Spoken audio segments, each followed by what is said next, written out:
যারা অফিসার হাজার হাজার টাকা বেতন পান, সরকারের চেয়ারে বসেন, মানুষকে কষ্ট দিবেন না। ওখানে আপনাকে বসাইছি মানুষের উপকার করার জন্য। সেজন্য গভর্নমেন্ট আপনাকে পিএস দিয়েছে, এপিএস দিয়েছে, চেয়ার দিয়েছে, অফিস দিয়েছে, এসি দিয়েছে, বোনাস দিয়েছে, বেতন দিয়েছে, সব দিচ্ছে। এরপরে আবার জনগণের ফাইল আটকাইয়া তারপরে টাকা আদায় করেন। অবশ্য বগুড়ার অফিসাররা করেন, আমি অন্য জেলার কথা বলতেছি।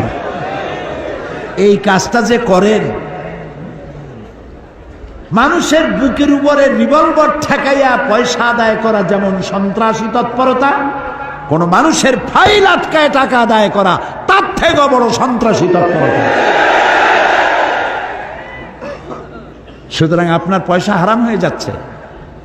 বেতনটা নিলেই ভালো হইতো, আপনি ঘুষ খাইলেন।